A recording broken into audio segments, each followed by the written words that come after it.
नाम घेता कापेय धन्य तुकोबा समर्थ जेने केला हा पुरुषार्थ जळे दगडा सहित वह्या तारियेल्या जैशाला ह्या धन्य तुकोबा समर्थ जेने केला हा पुरुषार्थ मने रामेश्वर भट्ट द्विजा मने रामेश्वर भट्ट द्विजा तुझा विष्णू नाही तुझा धन्य तुकोबा समर्थ जेने केला हा पुरुषार्थ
पांडुरंगा करू प्रथम नमन दुसरे चरणा संतांची त्यांच्या कृपाराने कथेचा विस्तारू बाबाजी सद्गुरु दास तुका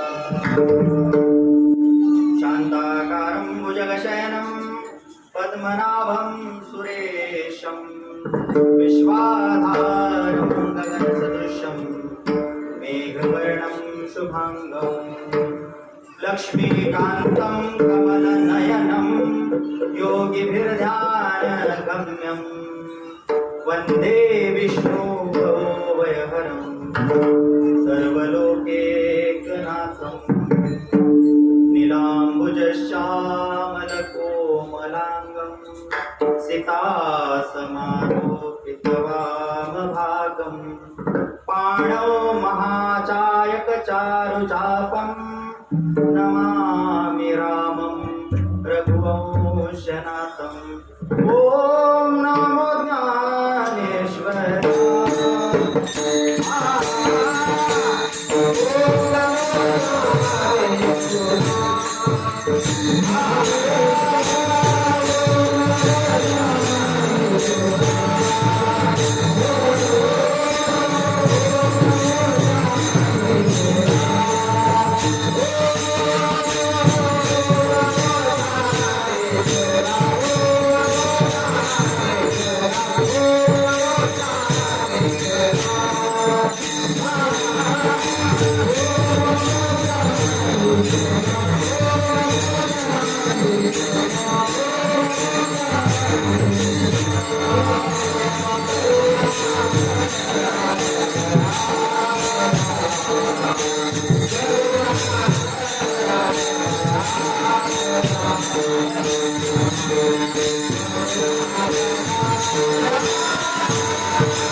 क्रिया स्मरण होय सकळ विद्यांचे अधिकरण तेची बंधू श्री चरण श्री गुरूंचे ते नमस्कारो न्याता सेवे लागी सेवक झालो तुमच्या लागलो निज चरणा अहो स्वामी तुकया देवा यावरी न करावा अवधेर विठ्ठला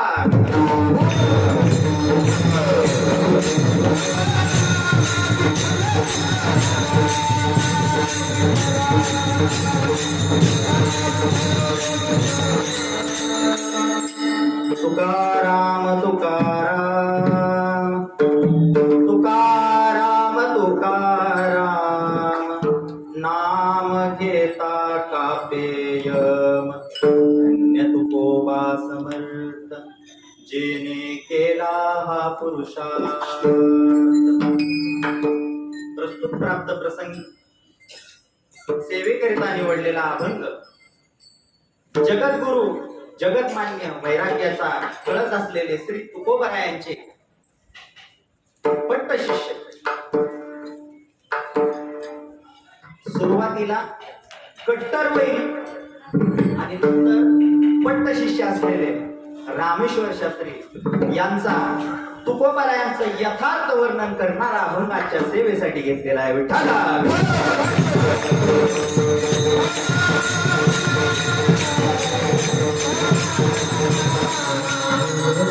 सेवेला सुरुवात करण्यापूर्वी अल्पसा परिहार तो असा. सालाबाद प्रमाणे चालत आलेली ही रामनवमी उत्सवाचा ज्ञान यज्ञ. या ज्ञान यज्ञामधील आजची तिसऱ्या दिवसाची सेवा बाबर सरांच्या माध्यमातून आणि सर्वच श्रीराम भजनी मंडळांच्या माध्यमातून माझ्याकडे आली. वास्तविकता हे वर्ष अलौकिक वर्ष म्हणून इतिहासामध्ये या वर्षाची नोंद झाली. आपण ज्या प्रभू श्रीरामांच्या सानिध्यामध्ये या ठिकाणी त्यांचा जन्मोत्सव साजरा करण्यासाठी जमलो आहोत, त्या प्रभू रामचंद्रांच्या जन्मभूमीमध्ये पुन्हा एकदा प्रभू रामचंद्र याच वर्षी स्थानापन्न झालेत बरं का. विठ्ठला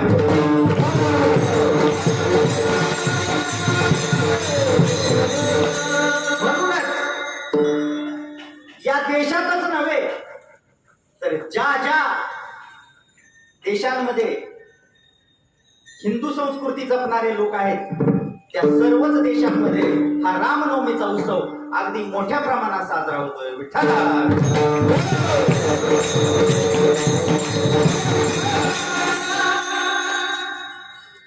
कीर्तनाला चिंतनाला सुरुवात करण्याच्या पूर्वी कशी गंमत आहे. माझ्यासारख्याने वाटून घ्यावं की माझ्या कीर्तनामुळे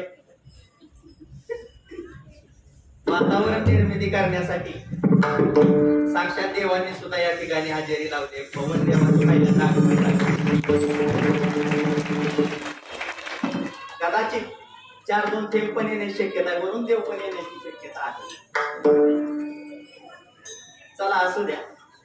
सर्वांना एक विनंती आहे, लाईट असो नसो आपल्या आतमध्ये एक लाईट आहे.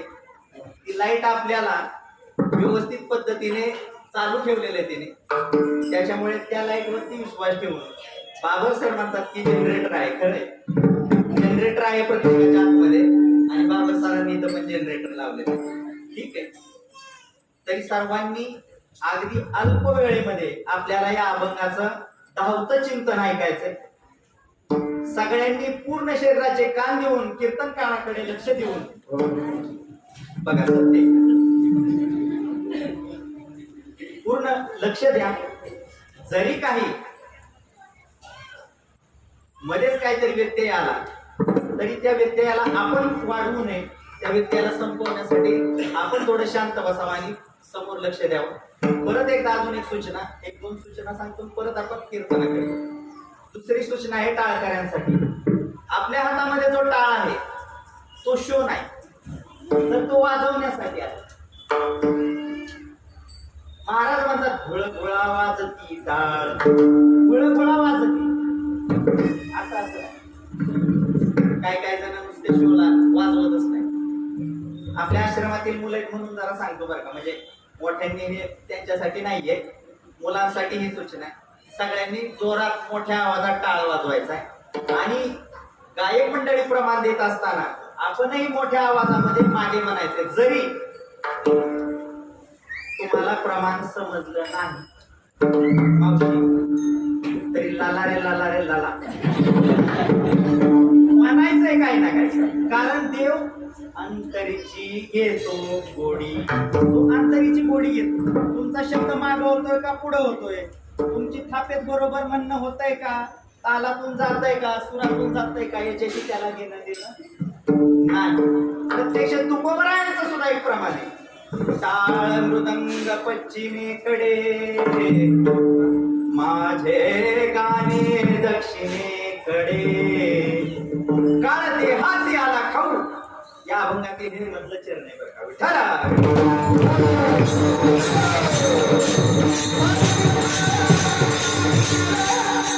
अजून एक सूचना आहे.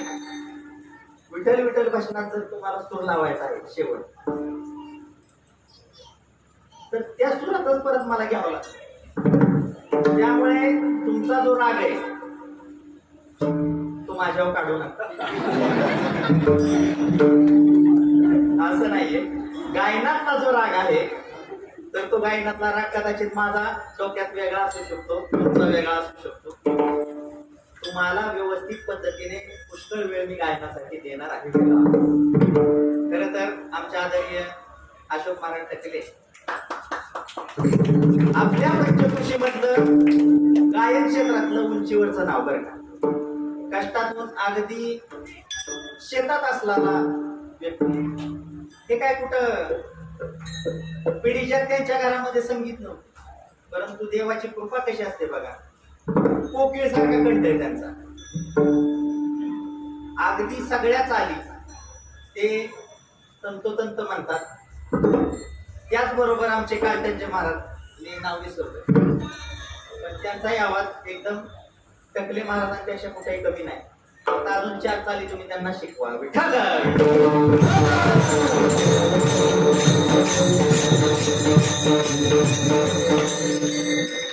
आता आपण अभंगाकडे वळू.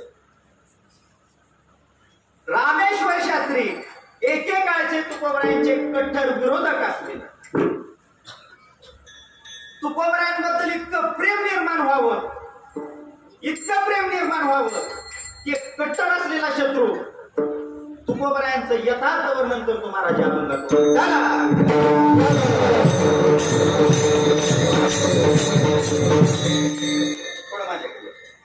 यथार्थ हा शब्द मी आवर्जून वापरला. यथार्थ या शब्दावरती मी जरा बोलतो. वर्णन करणारे पुष्कळ असतात. एक आई आपल्या मुलाचं वर्णन करते.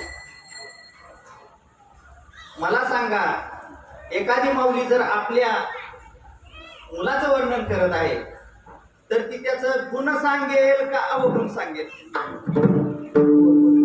म्हणजे याचा अर्थ आहे तो सगळा गुणीच आहे, असं आहे का? चोरी करून जरी घरी येत असलेला मुलगा आहे किंवा दारू पिऊन येतोय, व्यसन करून येतोय, कुणाशी भांडण करून येतोय, शिव्या देतोय, असा जरी मुलगा असेल तरी त्याला जन्म देणारी त्याची जन्मदात्री आई ज्या वेळेस लोकांमध्ये बायकांमध्ये बसते त्यावेळेस त्याचं वाईट कधीच चिंतत नाही, वाईट कधी सांगत नाही. जे वर्णन करील 100 अवगुणात एखादा कुठंतरी शोधून काढील आणि तोच गुण सांगेल. मातृ हृदय, भाऊ भावाचं वर्णन करतो. तो पण चांगल्या पद्धतीने करेल. जर घरात भांडणं असतील तर तो त्याचे दुर्गुण सांगेल. पण या वर्णनाला यथार्थ वर्णन म्हणता येत. त्याचबरोबर आणखी सांगतो, मित्र असेल, नातेवाईक असतील, किंबहुना जगातली कुठलीही व्यक्ती असेल, तर ती त्या पुढच्या समोरच्या व्यक्तीचं वर्णन करत असताना त्याच्याबद्दल जे गुणाचं वर्णन करेल, दुर्गुणाचं वर्णन करेल, याही पेक्षा महत्वाचं सांगतो. एक छोटा दृष्टांत सांगतो म्हणजे तुम्हाला स्पष्ट कळेल यथार्थ वर्णन म्हणजे काय. असं समजा की सकाळची वेळ आहे, सकाळची वेळ आहे आणि खेडेगावातला प्रसंग आहे महाराज. पाहुणे त्या गावामध्ये येतात आणि अमुक अमुकचा पत्ता विचारतात. कुणाला? सकाळ सकाळ माणसं जरा जात असतात बैर दिशेला. त्यातला एक त्यांना भेटला.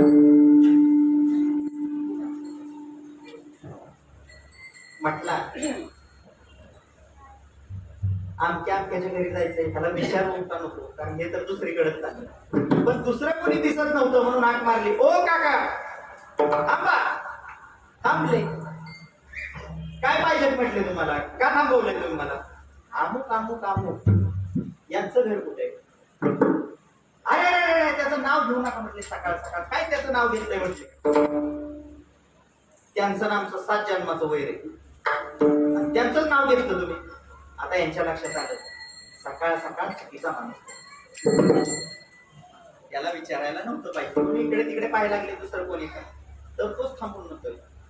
काय काम आहे त्यांच्याकडे? अहो पण आता तुमचं नाही तर मग कशाला विचारलं? आम्ही दुसऱ्या कोणाला नाही नाही पण सांगा काय तुमचं काम आहे त्यांच्याकडे? कुणीच तिसरं दिसत नव्हतं आणि याची मिठी चाललेली. ते म्हटले आता सांगूनच टाकतो. त्यांनी सांगितले म्हटले आमची पोरगी त्यांच्या घरात द्यायचं जरा चाललंय. आमची पोरगी त्यांच्या घरात द्यायचं चाललंय म्हणून त्यांचं घर, शेतीवाडी, गाव सगळं बघायसाठी आम्ही. मग तो मनुष्य आता तुम्ही सांगा मला तो त्यांच्याबद्दल काय बोलू शकतो? चांगलं कसं बोलल दिसे? कुठल्या गावचे तुम्ही? दिशेचं बरोबर आहे. त्याने सांगितलं आमचं जरी 7 जन्माचं वैर असेल, जरी आमच्या दोघांच्या मधून इतकू जात नसेल तरी सुद्धा सांगतो म्हटले त्यांच्या पोराला तुमची पोरगी बिनधास्त द्या. काय म्हटले पोरगा चांगला. आमचं त्याचं कितीही भांडण असू द्या पण पोराने काय केलं? पोरगा हुशार आहे, नोकरीला आहे, कमवतय लाखावर, पुण्या मुंबईला जातंय, गाडीमध्ये फिरतय, घेऊन टाका म्हटले पोरगी. जसं या पद्धतीने वर्णन एखाद्या शत्रूने केलं, ऐकणाराने हे ऐकलं, एकामेकांकडे बघितलं आणि दोघांनी ठरवलं ज्या पोराला आपण आपली पोरगी द्यायला आलोय त्या पोराचा शत्रू असताना सुद्धा त्याच्याबद्दल जर चांगलं बोलतोय तर नक्कीच पोरग चांगलं आहे.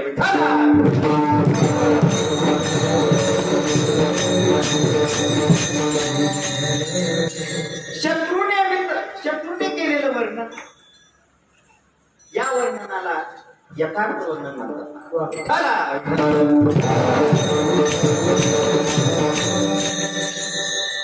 या दृष्टांतातून सिद्धांताकडे येतो.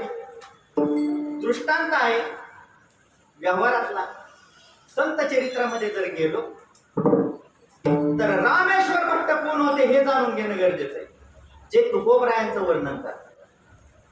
रामेश्वर भट्टांनी यथार्थ पद्धतीने तुकोबरायांचं वर्णन केलं. हे रामेश्वर भट्ट होते तरी कोण? तर रामेश्वर भट्टांचा इतिहास जर जाणून घेतला ऐकणाराच्या सुद्धा तळपायाच्या आगमस्तकात जावी इतकं भयानक वागणं तुकोबरायांबरोबर त्यांचं होतं. महाराज तुकोबरायांनी भजन करावं, त्या भजनामध्ये व्यत्यय आणावा यांनी. तुकोबरायांना मंबाजीच्या साथीने रामेश्वर भट्टांनी काठीने मारलं. इतकं मारलं की शरीरावरती एवढी जागा राहिली नाही की तिथं काठीचा ठोका बसला नाही. तरी तुकोबरायांचं भजन चालू आणि नम्रता.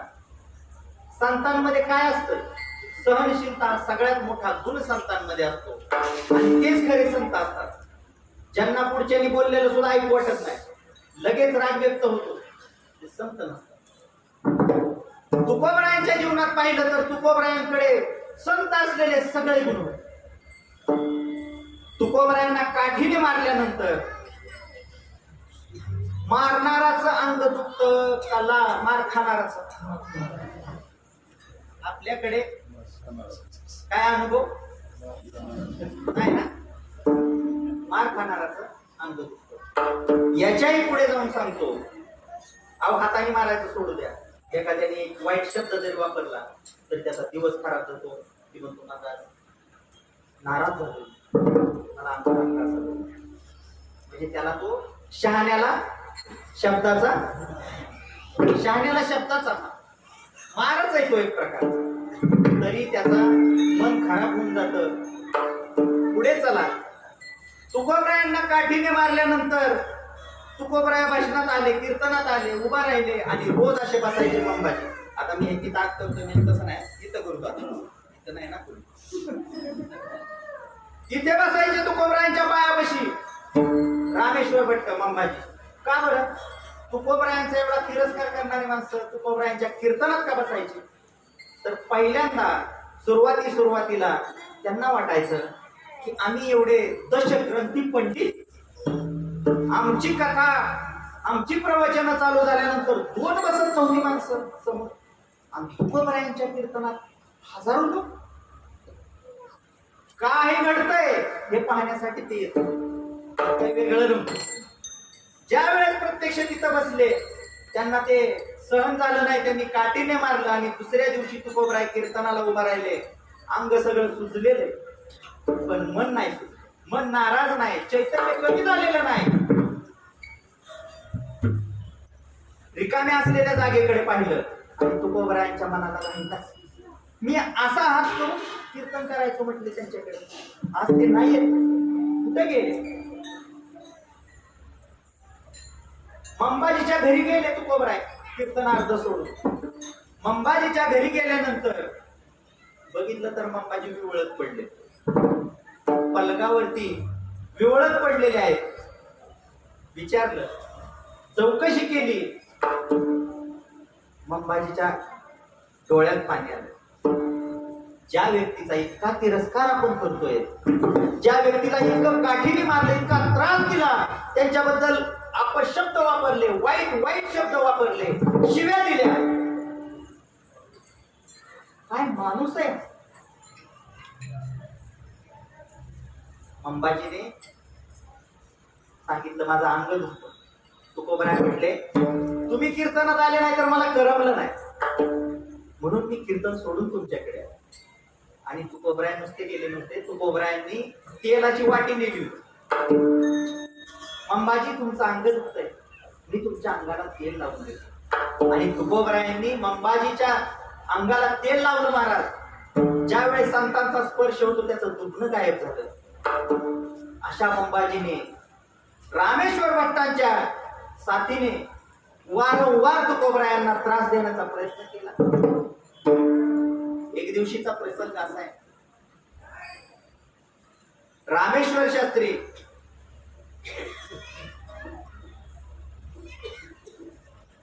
आज ईद आहे, मुस्लिम संत आहे,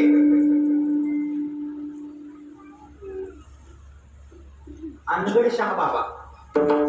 अनगड शाह बाबांची एक विहीर होती. त्या विहिरीचं पाणी ते नमाजासाठी वापरायचे. नमाज पडण्याच्या आधी जो वजू करतात त्याच्यासाठी ते वापरायचे. ते सिद्ध केलेलं पाणी, सिद्धी प्राप्त होती अनगड शाह बाबांना. आणि त्या विहिरीच्या पाण्याला कुणीही स्पर्श करायचा नाही असे त्यांचं नियम होता. ते रामेश्वर शास्त्री गेले. सकाळची वेळ होती. त्यांना वाटलं विहिरीमध्ये आपण हातपाय तोंड घेऊ आणि आपण पुढच्या प्रवासाला. विहिरीमध्ये उतरले, हात पाय धुला, तोंड धुलं. ते कर्म कृती चालू असताना अनगड शाह बाबा तिकडे आले. आणि अनगड शाह बाबांनी हा प्रसंग पाहिल्यानंतर त्याच्या तळपायाच्या मस्तकाला गेली आणि त्यांनी कोण व्यक्ती आहे न पाहता शापून टाकला. वैसे ही डुबते राहू, ज्याने कोणी माझ्या नमाजाचा पाणी खराब केलंय, त्याच्या अंगाची लाई होईल.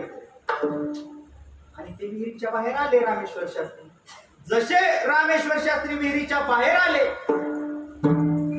तसं त्यांच्या अंगाची आग व्हायला लागली. आणि ती आग इतकी तीव्रतेने होती, इतकी भयानक होते की त्यांना काही सुचेना. त्यांनी लगेच विहिरीमध्ये उडी मारली. जशी विहिरीमध्ये उडी मारली, मृदंगाचार्य महाराज कशी उडी मारली, अशी विहिरीमध्ये उडी मारली, बरं वाटायला लागलं. पाण्याच्या बाहेर आले की परत अंगाची आग. शाप काय होता, पैसेही डुबते नव्हते. पाण्याच्या बाहेर आले की आग व्हायची, पाण्यात गेले की बरं वाटायचं, पाण्याच्या बाहेरच येता येत. एका साधूचा शाप. शेवट कस तरी बाहेर आले. तातडीने आळंदीला जायचं होतं. ठरवलं काही उपयोग नाही, आता ज्ञानोबरायांच्या चरणाशी जातो. आणि ज्ञानोबरायांच्या चरणाशी गेल्यानंतर संत येते. संत कृपा झाल्यानंतर काय कमी म्हटले, मात्र 10 जाईल म्हटले. आणि ज्ञानोबरायांच्या आळंदीकडे वेगात चालू लागले. शरीराचा तणाव होतोय, मध्येच कुठे थांबू वाटलं, थांबायचे, 2-4 घागरी पाणी ओतून घ्यायचे, परत पुढे चालायचे. पण शरीराचा दान काही कमी होत नव्हता. एका संतांना त्रास दिल्यानंतर काय होतं त्याची प्रचिती त्यांना येत होती. चालत होते आळंदी जवळ आली. ज्ञानोबरायांच्या मंदिरासमोर आले, पिंपळाच्या पारापाशी आले. नतमस्तक झाले ज्ञानोबरायांच्या पुढे, डोकं टेकवलं आणि डोळ्यातून घळा अश्रू वाहू लागले. ज्ञानोबरायांच्या समाधी पुढे पश्चाताप करू लागले की माझ्याकडून अशी काय चूक झाली ज्यामुळे मला इतकं सहन करावं लागतंय. ज्ञानोबराया माझ्या हातात पोटात.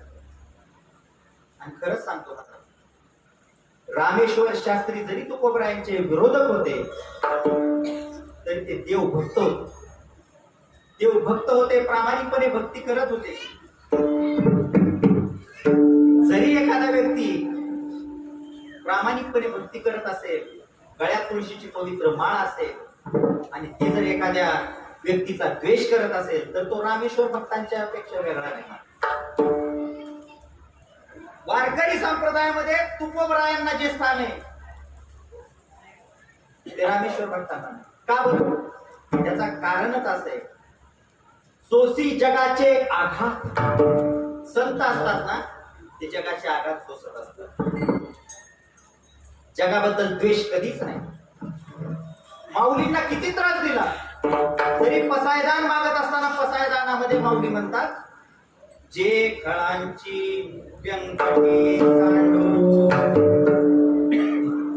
वाईट माणसाला संपू नका.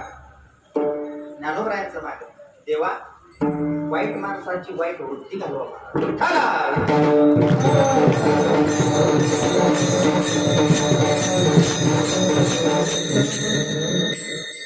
रामेश्वर शास्त्रीच्या बाबतीत हेच झालं. रामेश्वर शास्त्री नतमस्तक झाले, ज्ञानोबरायांपुढे रडायला लागले. शेवटी ज्ञानोबरायांनी दृष्टांत दिला. स्वप्नात आले आणि म्हटले, इथं अनुष्ठानाला काय माझ्या समोर बसलाय? आठवा जरा कुणाला त्रास देऊन आलाय.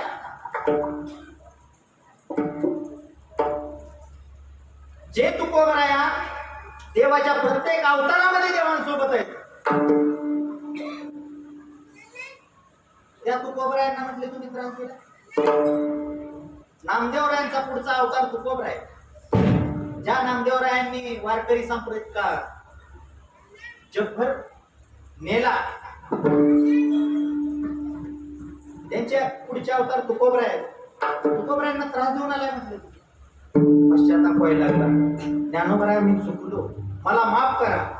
डोकात काय लागलं. ज्ञानोबराय म्हटले, इथं डोकात तू काही चुकलो नाही. तुमचं पेशंट उचला, इथं ठेवू नका, इथं त्याचा उपचार होणार. या पुण्याला रोबीला, इथं थांबू नका म्हटले ज्ञानोबराय. मग काय करू? तुकोबरायांपाशी जावा, त्यांच्या पायावरती नतमस्तक व्हा, माफी मागा. मग तातडीने रामेश्वर भट्ट देहूला आले. तुकोबरायांचं भजन चालू होतं. तुकोबरायांना साष्टांग दंडवत गेला. श्री संताची माफाच्या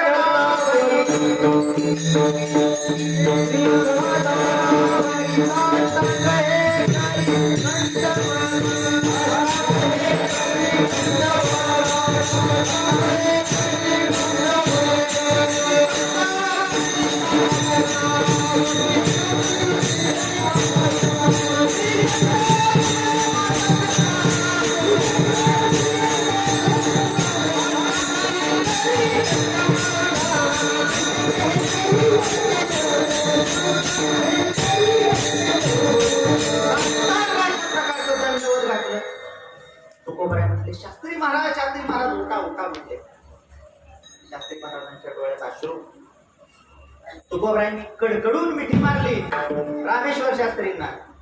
पाच म्हटले पुढे बोलू नका. तुकोबराय काय म्हणतात, मला माहिती आहे तुम्ही काय बोलणार आहे, कृपा करून म्हटले माझ्या पुढे असं बोलू, मला खजील होईल, मला शरम येईल असं बोलू नका म्हटले, तुम्ही शास्त्री आहेत.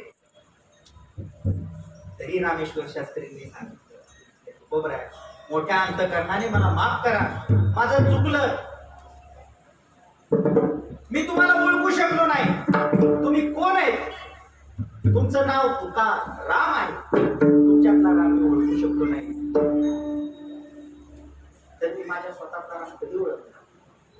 तुकोबरायांना गुरु केलं, स्वतः शिष्य झाले आणि इतके कट्टर असलेले रामेश्वर शास्त्री इतके पट्ट शिष्य झाले महाराज की त्यांनी तुकोबरायांचं वर्णन करताना या अभंगातल्या पहिल्या चरणासाठी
रामेश्वर शास्त्री म्हणतात की माझे सद्गुरु त्यांच्या नावातच इतकी ताकद आहे, इतकं सामर्थ्य आहे की त्यांच्या नावाचं चिंतन जरी केलं, तुकाराम तुकाराम, आपल्या सद्गुरूच्या नावाचा एक मंत्र करावा आणि त्याचं चिंतन करावं,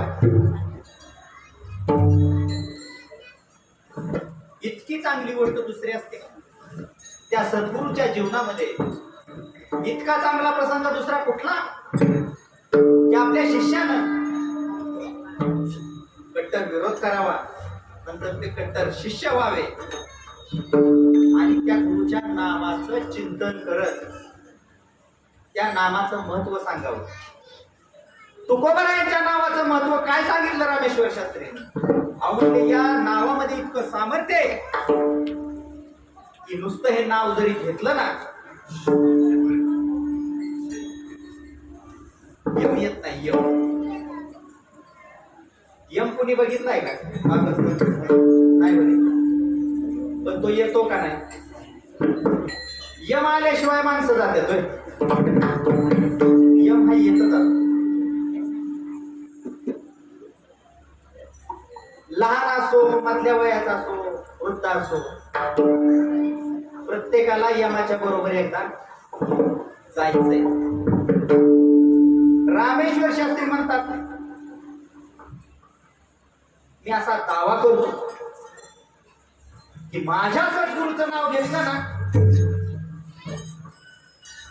जरी तुमच्यासाठी यम आला असेल आणि तुम्ही माझ्या सद्गुरूचं नाव घेत असाल तर तो यम सुद्धा कापतो महाराज, कापतो.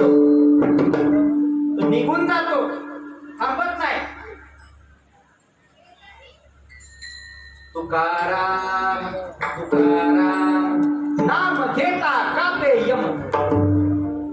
एखाद्या शिष्यानं अशा पद्धतीचं गुरुचं वर्णन करावं, याला यथार्थ वर्णन. यथार्थ या शब्दापासून झालं इथपर्यंत आलं. पुढच्या चरणात जात असताना आपल्याला जरा धावतं घ्यायचंय, कारण माझ्याकडे विनाच म्हणजे उशिरा आला, पण काय हरकत नाही. गाडी जरी उशिरा चालू झाली तरी आपल्याला हा सप्ताह आहे, एक दिवसाचं कीर्तन नाही, त्याच्यामुळे वेळेत नियोजित वेळेत हे संपणार आहे. पुढच्या चरणात सांगतो, तुकोबरायांच्या बद्दल महत्व वर्णन करत असताना रामेश्वर शास्त्रींनी इतकं सुंदर वर्णन केलंय. आपल्या सद्गुरूला तुकोबरायांना धन्यवाद.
अभंगाच्या दुसऱ्या चरणामध्ये सद्गुरु तुकोबरायांबद्दल धन्यता व्यक्त करतात आणि तुकोबरायांच्या सामर्थ्याचं वर्णन करतात. धन्य तुकोबा समर्थ, जेने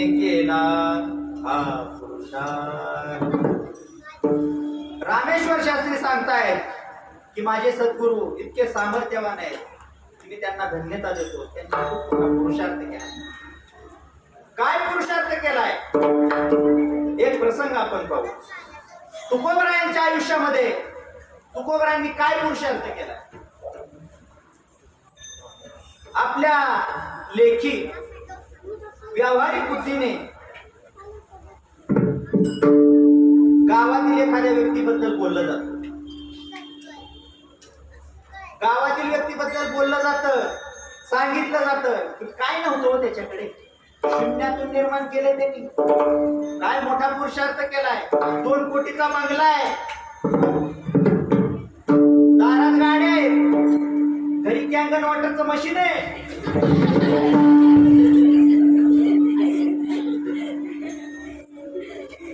लय निर्माण केलं म्हटले तरी काय सुद्धा नव्हतं त्याच्याकडे. घालायला कपडे नव्हते, त्याच्या पायात कधी चप्पल नसायची आणि त्याच्याकडे इतकं सगळं वैभव.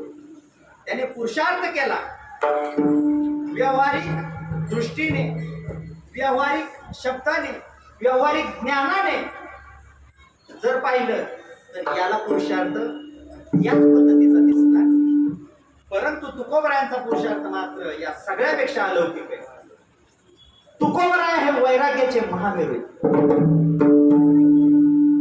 वैराग्य असणं हा सगळ्यात मोठा पुरुषार्थ शास्त्राने मानलेला आहे. वैराग्य म्हणजे काय हो?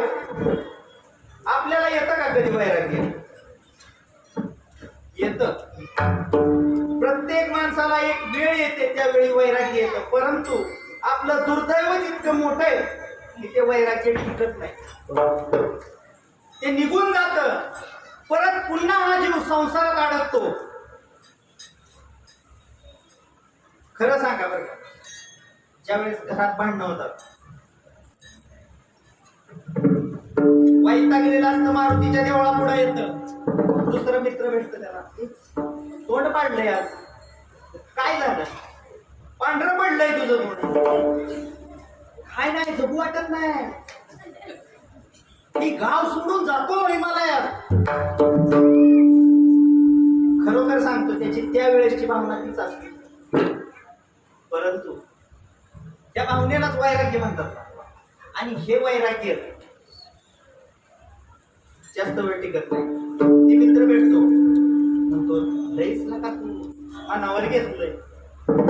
आमच्यात बी असं कधी मध्ये होतं, पण आम्ही असलं काय बोलत नाही. मग काय करतो? काय नाही, थोडं मित्रांमध्ये बसायचं, जरा बरं वाटतं, गप्पा इकडच्या तिकडच्या. आणि खरंच बसतंय, पारावर बसतं, दुसऱ्या इकडच्या तिकडच्या 2-4 गोष्टी झाल्यावरती घरनं निरोप येतो पप्प्याकडं, जा बाप बसला असेल पारावर, जेवायला बोलवलं. आणि पोरग वरडतच, पप्पा पप्पा मम्मीने जेवायला बोलवलं. 4 माणसात मम्मीने जेवायला बोलवल्याचा निरोप ऐकल्यावर त्याचं मन लगेच पगाळतं. बघा, थोडं रागावती म्हणलंय, छान आहे, लय काळजी करते माझी.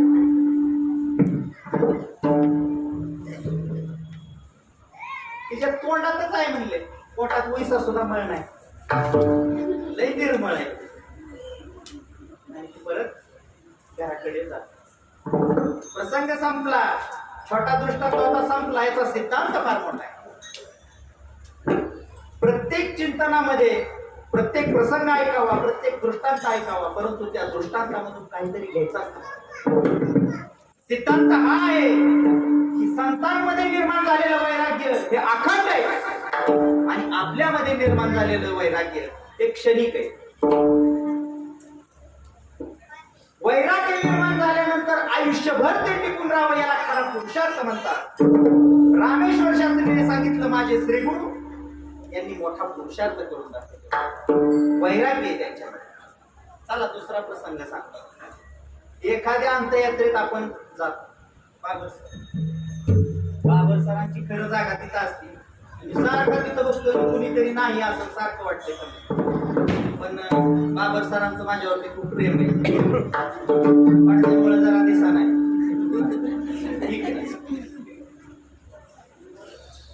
अंत्ययात्रेत गेल्यानंतर अंत्ययात्रेत चालणारा प्रत्येक मनुष्य त्याच्या मनामध्ये वैराग्य निर्माण झालेलं असतं महाराज.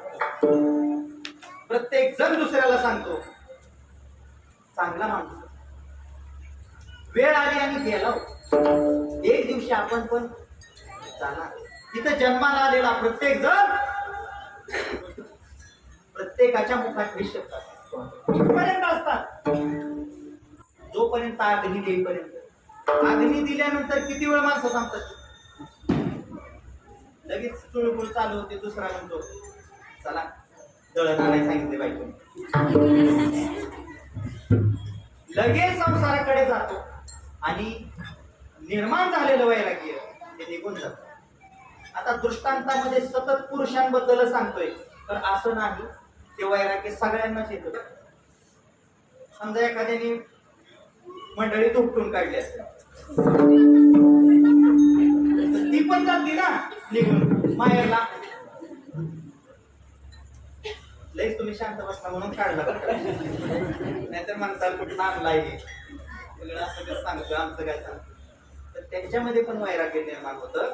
पण मैत्रिणी भेटतात गावाकडच्या, सुखाच्या 4 गोष्टी सांगतात आणि जेव्हा म्हणतात की माझ्यापेक्षा तुझा बरा आहे, त्यावेळेस ही म्हणजे खरंच चला सासर आणि ती नांदायला. वैराग्य निर्माण होतं ह्या शब्दापाशी परत आणतो मी तुम्हाला. पण ते टिकत तुकोबरायांच्या जीवनामध्ये जर तुम्ही पाहिलं तर तुकोबरायांच्या जीवनामध्ये एकदा वैराग्य निर्माण झालं आणि ते परत कधीच नष्ट झालं नाही. विठ्ठल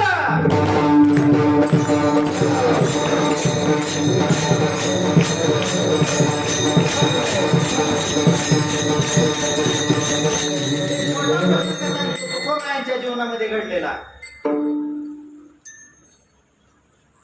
जर एका संताची संगत असेल ना, तर त्याचा अख्खा परिवार त्याच्या वृत्तीशी समरस होत असतो. उदाहरण घ्या, तुकोबरायांच्या घरामध्ये खायला नव्हतं. एक प्रसंग असा निर्माण झाला की तुकोबरायांनी आपल्याकडे असलेलं सगळं लोकांमध्ये वाटून टाकलं. दुष्काळ निर्माण झाला होता. लोकांच्या चेहऱ्याकडे बघितलं की तुकोबरायांना दुःख दिसायचं. एखाद्याच्या चेहऱ्याकडे बघून जर तुम्हाला दुःख दिसायला लागलं तर त्या दिवशी लक्षात ठेवा की तुकोबरायांच्या पावलाकडे तुमची पावलं चालली.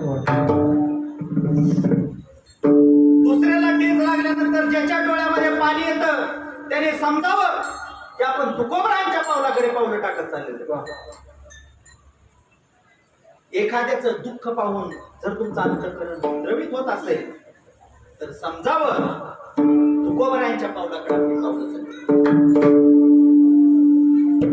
कधी कधी हे प्रसंग निर्माण होतात. तुकोबरायांच्या आयुष्यामध्ये प्रसंग निर्माण झाला की दुष्काळ पडलाय आणि पडलेल्या दुष्काळामध्ये लोक अन्न पाणी करून मरत आहेत.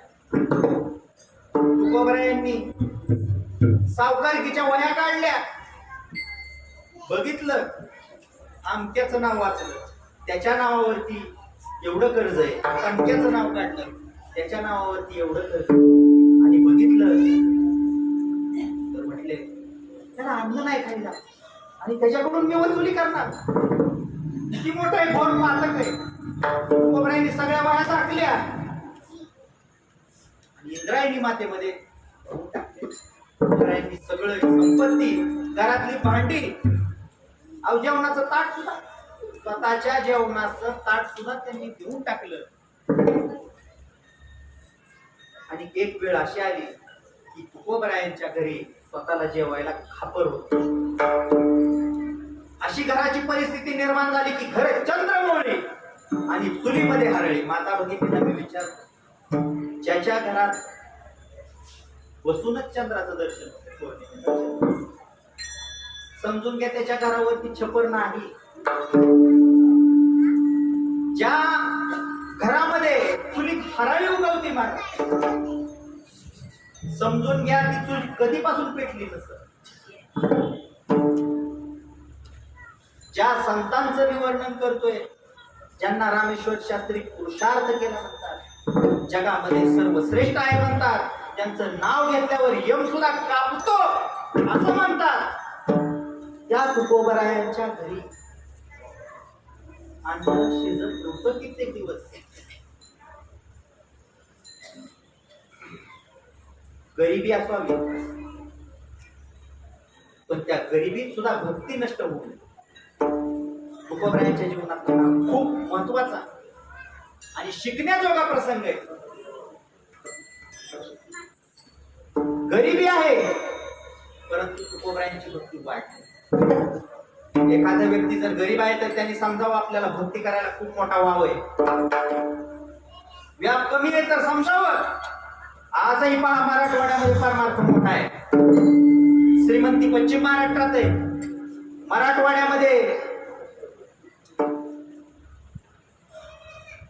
इतका मोठा संप्रदाय वारकरी संप्रदाय की अचानक कीर्तन घेतल्यावर, मी स्वतः पाहिलेले बाबर सर सांगतो, अचानक जर कीर्तन उभा केलं तर 100 टाळकऱ्या अचानकच्या कीर्तन, आणि 10-20 म्हणणारे 10-20 वाजवणारे असतात. विठाला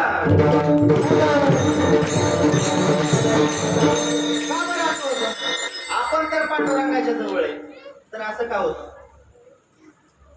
देव काय करतो? श्रीमंती देतो, तशी भक्ती काढून.